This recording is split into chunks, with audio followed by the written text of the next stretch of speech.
ಬಂಟ್ವಾಳ ತಾಲೂಕು ಸಹಕಾರಿ ಸಂಘಗಳ ಎಲ್ಲರೂ ಜೊತೆ ಸೇರಿಕೊಂಡು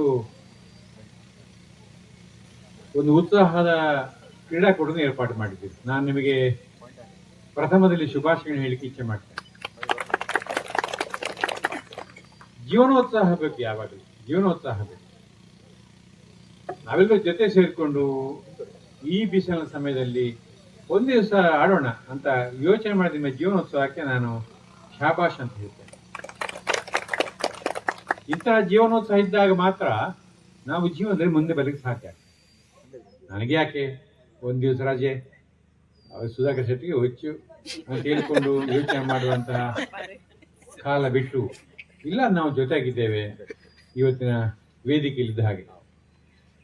ನಮ್ಮೆಲ್ಲ ಸಮಸ್ಯೆಗಳಿಗೆ ಕ್ಲಪ್ತ ಕಾಲದಲ್ಲಿ ಬೇಕಾದ ಸಲಹೆ ಕೊಡುವಂತ ಸಹಾಯಕ ನಿಬಂಧಕರಾದ ತ್ರಿವೇಣಿ ಮೇಡಮ್ ಇದ್ದಾರೆ, ಜಯಪ್ರಕಾಶ್ ಕಾಮತ್ ಇದ್ದಾರೆ, ಸುಧಾಕರ್ ಶೆಟ್ಟಿ ಅವರಿದ್ದಾರೆ, ಕಾರಂತ ಇದ್ದಾರೆ, ಯೋಗೀಶ್ವರ್ ಇದ್ದಾರೆ. ಹೀಗೆ ಎಲ್ಲರೂ ಬಂದು ಸೇರಿದಾಗ ಯಾನ್ ಮಾತ್ರ ಎನ್ನಕ ನನಲ ಒಳ್ಳೆಯದು ಅಂತ ಅನಿಸ್ತದೆ. ಅದು ಜೀವನೋತ್ಸಾಹಕ್ಕೆ ದಾರಿ ಮಾಡಿಕೊಡ್ತದೆ. ಸ್ವಾರ್ಥ ಮಾತ್ರ ಅಲ್ಲ, ಪರಾರ್ಥ ಕೂಡ ಯಾವಾಗಲೂ ಇರಬೇಕು. ನಾನು ಸೊಸೈಟಿ ಸಾಯಂಕಾಲ 5 ಗಂಟೆ ತಿಂಗಳಿಗೆ ಕೆಲಸ, 30ನೇ ತಾರೀಕು ಹೆಂಡತಿ ಮಕ್ಕಳು ಮನೆ ಸಂಸಾರ ಮುಗೀತಲ್ಲ, ಮತ್ತೆ ಬೇರೆ ಏನು ಬೇಡ ಅಂತ ಯೋಚನೆ ಮಾಡೋ ಸಮಯದಲ್ಲಿ ಅಲ್ಲ, ಈಗ ಹೊರಗಿದ್ದು ಏನೋ ಇದೆ ಅಂತ ನಾವು ಯೋಚನೆ ಮಾಡಲಿಕ್ಕೆ ಸಾಧ್ಯ ಆದರೆ ನನಗೊಂದು ಕತೆ ನೆನಪಾಗ್ತದೆ. ನೀವೆಲ್ಲ ನೆರಳಲ್ಲಿದ್ದೀರಲ್ಲ, ಇಲ್ಲ ಅಲ್ಲಿ ಸ್ವಲ್ಪ ನೆರಳಿಗೆ ವಿಚಾರ ಹೇಳ್ಕೊಳ್ಳಿ. ಕರ್ಣ ಮಾಂಡ್ಯ ಶ್ರೀಕೃಷ್ಣ ಮತ್ತು ಅರ್ಜುನ ಇಲ್ಲೂ ಜೊತೆಗೆ ಹೋಗ್ತಾ ಇದ್ರಂತೆ. ಹೋಗ್ತಾ ಇರ್ಬೇಕಾದ್ರೆ ರಸಬದಿ ಒಬ್ಬ ಭಿಕ್ಷಕ್ಕೆ ಬೇಡ್ತಾ ಇದ್ದ. ಅರ್ಜುನ್ ತನ್ನ ಕೈದೆ ಎಲ್ಲ ಬಂಗಾರ ನಾಣ್ಯಗಳನ್ನ ಆ ಭಿಕ್ಷೆಗೆ ಕೊಡ್ತಾನೆ, ಒಳ್ಳೇದಾಗಲಿ ಅಂತ. ಅಲ್ಲೂ ವಾಪಸ್ ಬರಬೇಕಾದ್ರೆ ಮತ್ತೆ ಭಿಕ್ಷೆ ಬೇಡ್ತಾನೆ ಇದ್ದಾರೆ. ಅವಳು ಹೇಳಿದೆ, ಮಾರಾಯ ಬೆಳಿಗ್ಗೆ ಹೊಟ್ಟು ನನಗೆ ಚಿನ್ನದ ನಾಣ್ಯ ಕೊಟ್ಟಿದ್ದೇನೆ, ಇಲ್ವ ನಿನ್ನ ಹತ್ರ? ಅದು ಯಾರೋ ಒಬ್ಬ ಕಳ್ಳ ಬಂದು ಹಿಡ್ಕೊಂಡು ಹೋದ ಅಂತ ಹೇಳಿದ.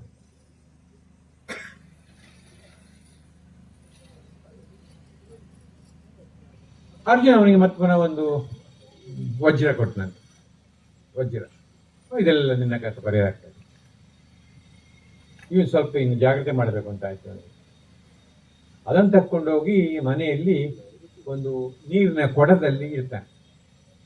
ಕಳ್ಳರು ಬಂದು ಕೂಡ ಸಿಗ್ಲಿಕ್ಕೆ ನೀರಿನ ಕೊಡವನ್ನೇ ಆಚೆಗೆ. ಬೆಳಗಾಗಿದ್ದು ಹೆಂಡತಿ ನೀರಿನ ಕೊಡವನ್ನು ಹಿಡ್ಕೊಂಡು ನದಿಗೆ ಹೋಗ್ತಾರೆ ನೀರು ತರಲಿಕ್ಕೆ.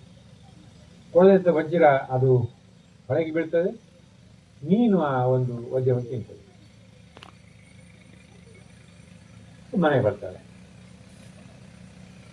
ಮತ್ತೆ ಪುನಃ ಇವನು ಬೇಡಲಿಕ್ಕೆ ಶುರು ಮಾಡ್ತಾನೆ. ಇನ್ನೊಂದು ದಿವಸ ಕೃಷ್ಣ ಹತ್ತಿರ ಬಂದಾಗ ಇವನು ಬೇಡೋ ಕೆಲಸದಲ್ಲಿ ಇದ್ದಾನೆ. ನಿನ್ನದು ಏನು ಮಾರಾಯ ಅಂತ ಅರ್ಜುನ ಕೇಳಿದಾಗ ಹೀಗೀಗೆ ಆಯ್ತು ಅಂತೇಳಿ. ಹಾಗೆ ಕೃಷ್ಣ ಹೇಳಿದ, ನಿಲ್ಲಿ, ಈ ಥರ ನಾನು ಕೊಡ್ತೇನೆ ಅವನಿಗೆ. 2 ಬಂಗಾರ ನಾಣ್ಯ ಕೊಡ್ತಾನೆ.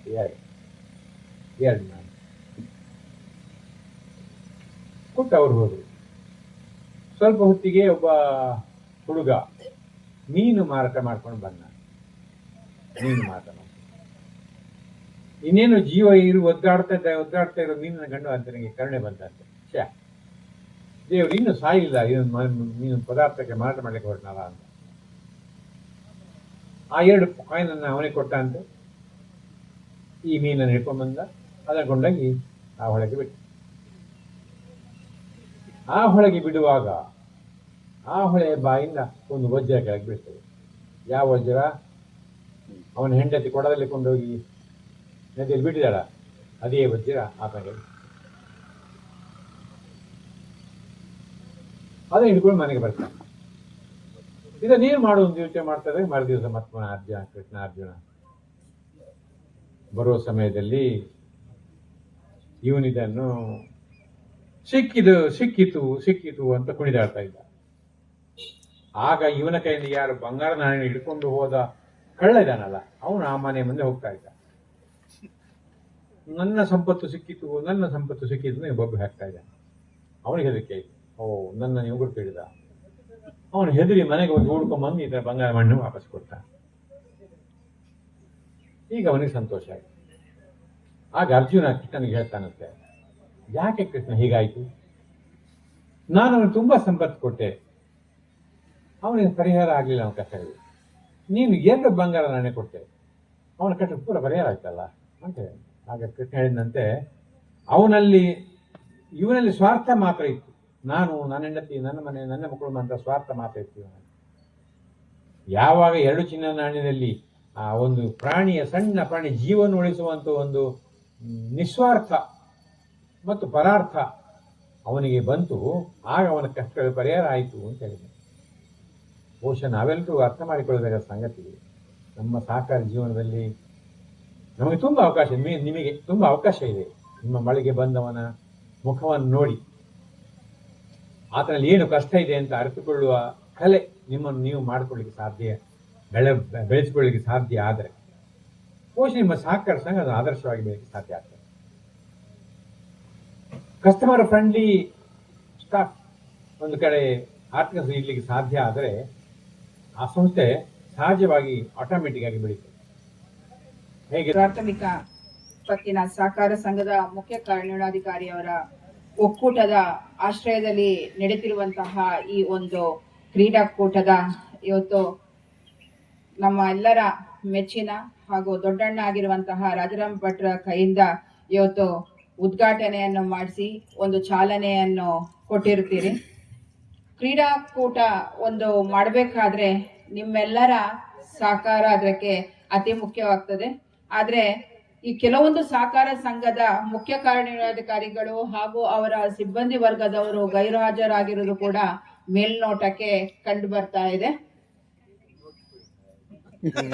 ಇಲ್ಲ, ನೋಟಿಸ್ ಕೊಡೋದಿಲ್ಲ ಸರ್, ಯಾಕಂದ್ರೆ ಅವರದೇ ಒಂದು ಕ್ರೀಡಾಕೂಟ, ಅವರೇ ಇದರಲ್ಲಿ ಭಾಗವಹಿಸಬೇಕಾದಂತಹ ಅವರದು ಒಂದು ವೈಯಕ್ತಿಕ ನಿಲುವಾಗಿರ್ತದೆ. ಈ ಒಂದು ಕ್ರೀಡಾಕೂಟಕ್ಕೆ ಎಲ್ಲ ಕ್ರಿಕೆಟ್ ಇರ್ಬೋದು, ಥ್ರೋಬಾಲ್ ಇರ್ಬೋದು, ಸೊ ಎಲ್ಲ ಆಟಗಾರರಿಗೆ, ಯಾಕಂದ್ರೆ ಇದೊಂದು ಪಿಕ್ನಿಕ್ ಹೋಗೋದು ಒಂಥರ ಬೇರೆ ರೀತಿ ಆದ್ರೆ ಕ್ರೀಡೆಯಲ್ಲಿ ತೊಡಗಿಸುವುದು ತುಂಬಾ, ಮತ್ತೆ ಎಲ್ಲ ಪ್ರತಿಯೊಂದು ಸಹಕಾರ ಸಂಘದ ಸಿಬ್ಬಂದಿಗಳ ಪರಿಚಯ ಕೂಡ ಆಗ್ತದೆ. ಹಳೆಯವರು ಇರ್ಬೋದು, ಹೊಸೊಬ್ರು ಇರ್ಬೋದು, ಎಲ್ಲ ಸೇರಿದ್ರೆ ಒಂದು ಸಮುದ್ರವನ್ನು ಹೇಗೆ ನದಿಗಳೆಲ್ಲ ಸೇರುತ್ತೆ ಅದೇ ರೀತಿಯಲ್ಲಿ ಒಂದು ಕ್ರೀಡಾಕೂಟವನ್ನು ನಿಯೋಜಿಸಿದಂತಹ ಎಲ್ಲ ಈ ಒಂದು ಬಂಟ್ವಾಳ ತಾಲೂಕಿನ ಒಕ್ಕೂಟದ ಅಧ್ಯಕ್ಷರಿಗೆ, ಕಾರ್ಯದರ್ಶಿಯವರಿಗೆ, ಹಾಗೆ ಈ ಒಂದು ವೇದಿಕೆಯಲ್ಲಿ ಹಾಸನರಾದ ಎಲ್ಲ ನಮ್ಮ ತಾರಂತರಿಗೆ, ಯೋಗೇಶ್ವರಿಗೆ ಹಾಗೂ ಕೀರ್ತಿ ಎಲ್ಲರ ಒಂದು ಮನಸ್ಥಿತಿಗೆ ಹೊಂದಿಕೊಂಡು ಇವತ್ತಿನ ಒಂದು ಕಾರ್ಯಕ್ರಮವನ್ನು ಮಾಡಿದ್ದೀರಾ. ಇದು ಎಲ್ಲ ಆಟಗಾರರಿಗೆ ಇದೊಂದು ವಿನ್ನಿಂಗ್ ಅಂತಲ್ಲ, ಎಲ್ಲ ಒಂದು ತಂಡಗಳಿಗೂ ನಿಮ್ಮದೇ ಆದಂತಹ ಪರಿಚಯವನ್ನು ಕೊಡ್ಲಿಕ್ಕೆ ಕೂಡ ಈ ಒಂದು ಕ್ರೀಡಾಕೂಟ ಸಹಕಾರ ಆಯಿತು. ಇಲ್ಲಿಗೆ ನನ್ನ ಮಾತಿಗೆ ವಿರಾಮವನ್ನು ನೀಡ್ತಾ ಎಲ್ರಿಗೂ ಕ್ರೀಡೆಯಲ್ಲಿ ಒಳ್ಳೇದು ಆಗ್ಲಿ ಅಂತ ಹೇಳ್ತಾ ಎಲ್ರಿಗೂ good luck and all the best. Triveni ರಾವ್ರವರ ಸಿಕ್ಸರ್ ಅಥವಾ ಬೌಂಡ್ರಿಯ ಆಟದತ್ತ ಗಮನವನ್ನ ಕೇಂದ್ರೀಕರಿಸಿದ್ದಾರೆ. ಜಯಪ್ರಕಾಶ್ ಕಾಮತ್ ರವರು ಮಾಡುವ ಮೂಲಕ ಪಂದ್ಯಾಟವನ್ನ ಉದ್ಘಾಟನೆಯನ್ನ ಮಾಡಿದ್ದಾರೆ.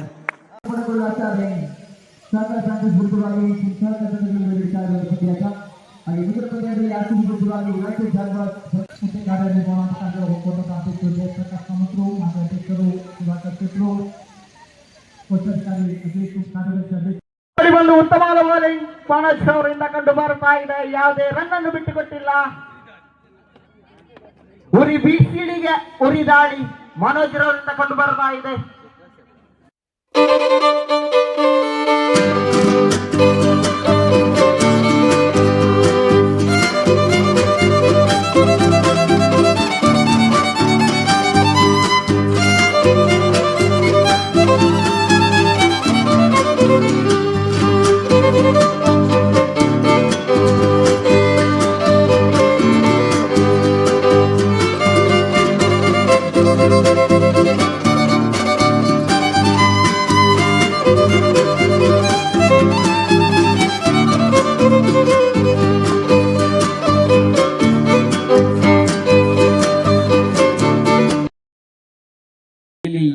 ರೀತಿ ಯಶಸ್ವಿಯನ್ನು ಪಡೆದುಕೊಳ್ಳುತ್ತಿದ್ದಾರೆ ಎಂಬುದನ್ನ ಒಬ್ಬರು ತಂದೆಗೆ ಚಿನ್ನ ಮತ್ತೊಮ್ಮೆ ಗ್ರೌಂಡ್ ಶಾಟ್ ನೇರವಾಗಿ ಫಾರ್ವರ್ಡ್ ಸ್ಕೋರ್ ವಿಭಾಗಕ್ಕೆ ಸಿಂಗಲ್ ಬಾಕಿ ಇದೆ. ಸಚಿನ್ ದಾಳಿಗೆ ಮುಂದುವರಿಸಿಕೊಳ್ಳುವಾಗ ಮತ್ತೆ ಬಲವಾದ ಮತ್ತೆ ಚೆಂಡು ಗಾಳಿಯಿದೆ. ಮತ್ತೊಂದು ವಿಕೆಟ್ಗೆ ಅವಶ್ಯಕ ಇತ್ತು, ಆದ್ರೆ ಇಲ್ಲಿ ಪಡೆದುಕೊಳ್ತಾ ಇಲ್ಲ ಕ್ಯಾಚ್ ಅನ್ನು. 2 ಅಂಕಗಳ ಯಶಸ್ವಿ ಗಳಿಕೆ ಆಗ್ತಾ ಇದೆ.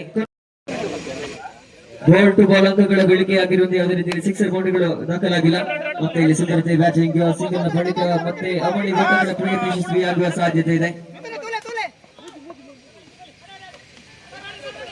ಇಲ್ಲಿ ಮತ್ತೆ ರನ್ ಪ್ರಥಮ ಗೆಲುವಿಗಾಗಿ ಹಂಬಲಿಸ್ತಾ ಇದೆ. ಅಂತಿಮವಾಗಿ ಯಾವ ತಂಡಕ್ಕೆ ಸಹಕಾರ ಟ್ರೋಫಿಯ ದ್ವಿತೀಯ ವರ್ಷದ ಪ್ರಥಮ ಗೆಲುವು ಅನ್ನುವಂತ ಪ್ರಶ್ನೆ ಮಧ್ಯೆ ದಾಳಿಗಾರಿಕೆಯನ್ನು ತೃತೀಯ ಬಾರಿಗೆ ನಡೆಸಬೇಕಾಗಿದೆ. ಮಿಥುನ್ ಟು ಸಚಿನ್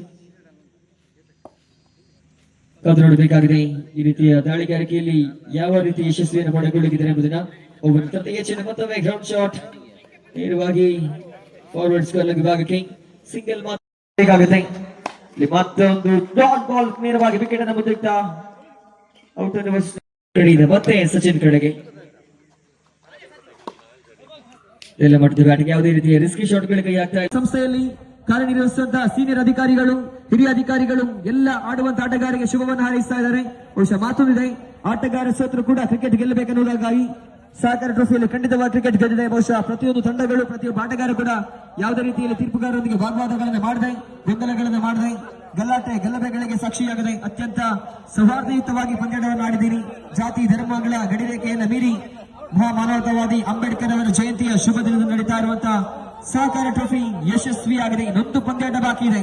ಎಲ್ಲ ಆಟಗಾರರು ಕೂಡ ಶುಭವನ್ನು ಹಾರೈಸ್ತಾ ಇದ್ದಾರೆ. ಬಹುಶಃ ಯಾರು ಗೆದ್ದರೂ ಕೂಡ ನಮ್ಮವರೆನ್ನುವಂತಹ ಒಂದು ಮನಸ್ಸದೆಯನ್ನು ಖಂಡಿತ ಎರಡು ತಂಡಗಳಲ್ಲಿ ಕೂಡ ಇರಬೇಕು. ಕಾರಣ ಇದು ಸಹಕಾರಿ ವಲಯದ ಸಂಸ್ಥೆಗಳ ಮಧ್ಯೆ ನಡೀತಾ ಇರುವಂತಹ ಕ್ರೀಡಾಕೂಟ, ಸೌಹಾರ್ದತೆಗೆ ಸಾಕ್ಷಿಯಾಗಿ ನಿಂತಿರುವಂತಹ ಕ್ರೀಡಾಕೂಟ. ಎರಡು ತಂಡಗಳ ಮಧ್ಯೆ ಇದೀಗ ಟಾಸ್ ನಡೆಸಿಕೊಡಬೇಕು ತೀರ್ಪುಗಾರರು.